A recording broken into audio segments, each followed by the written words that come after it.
Hi, this is Misha, and I have kind of another fleet overview here for you.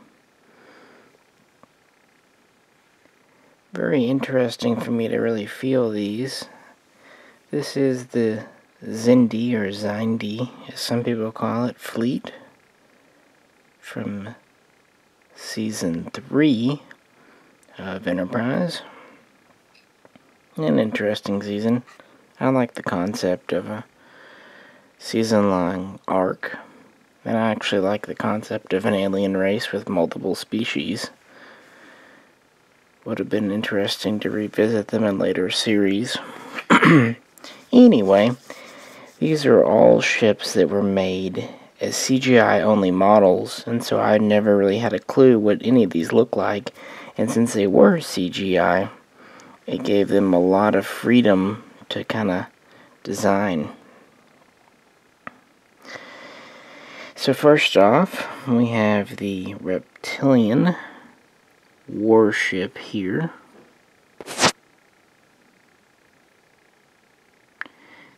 Then I have the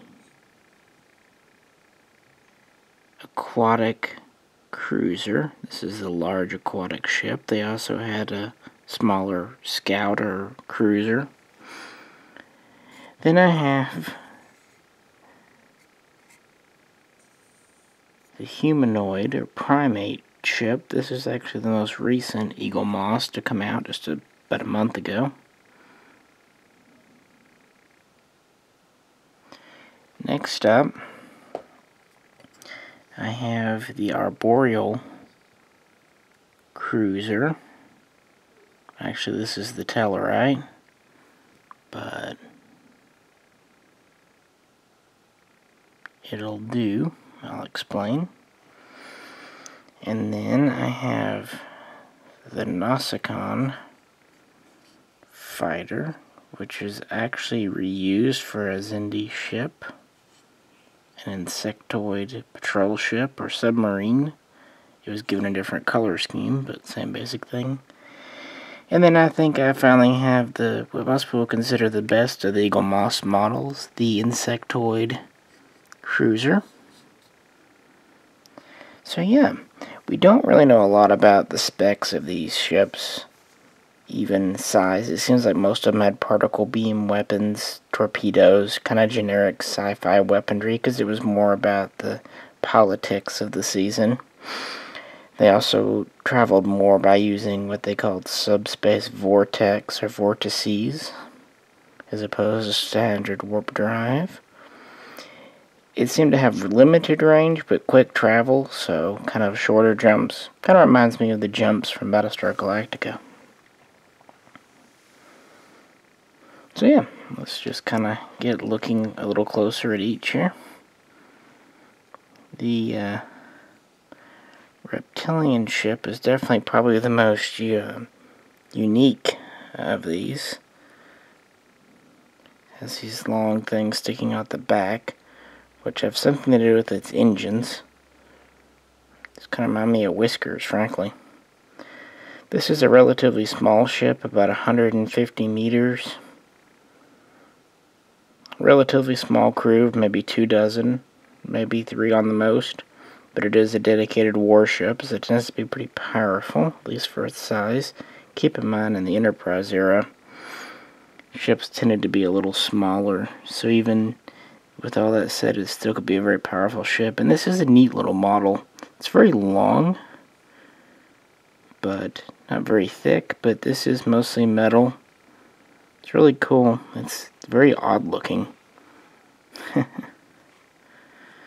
This is probably the most aggressive of the ships and races. I'll just move these to the side as I do them. Now looking at the Primate or humanoid ship, another kind of interesting design, but maybe a little more conventional just compared. It looks aggressive, and it definitely had weaponry. All the Xindi ships did, but not as powerful as the reptilian. Not a lot to say about it. It's a little more conventional looking. The model is very thin, but feels solid. It's kind of neat looking. Not my favorite, but I think it's a neat model. I'm glad they made it. Now the Aquatic here. Mine doesn't like to sit on the stand very well. When it's left alone, it sits okay, but it likes to come off very easily. It just kind of rests in there. This is a massive ship, whereas the first two there were, 200 meters, give or take. This thing is well over 1,000. Estimates range from 1,100 up to 2,000 meters. Don't know that anyone really knows. It's a very large cruiser with a very, very large hangar bay. The bay was large enough to store the Enterprise in X-01, which was over 200 meters itself, so we know that. It was also very technologically advanced, probably the most advanced of the Xindi ships with the most powerful weaponry, but it was kind of slow, bulky, at least not as maneuverable, so it had some downsides, but it was the most advanced, and of course, being the Aquatics, it was filled mostly with water, because that's what you do.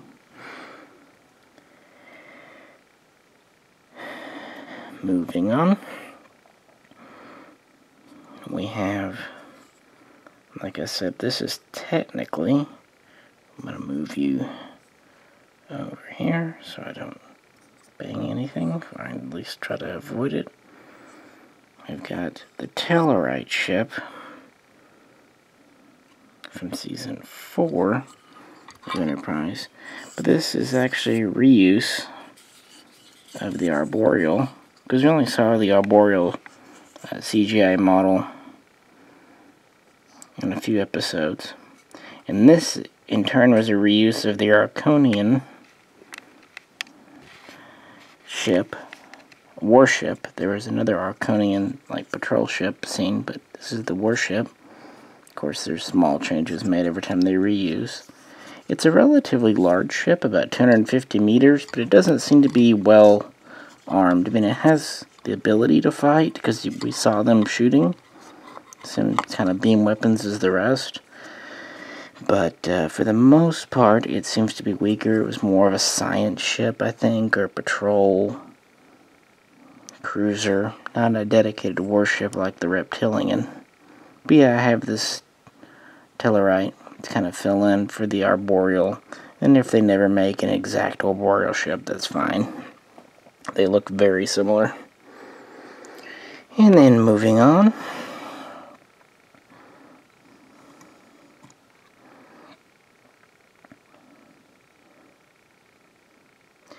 We have the Insectoid, which is probably the most interesting ship and interesting model. One thing, it's very large. This isn't a special or anything. It's a standard ship. Probably the largest of the standard ships. This was released relatively early on in the collection, so I'm not sure why it's so big. But I don't think anyone's complaining. The wings, or wing-like areas, are plastic, with the two central shafts being the polymer, being the metal, giving it a good base.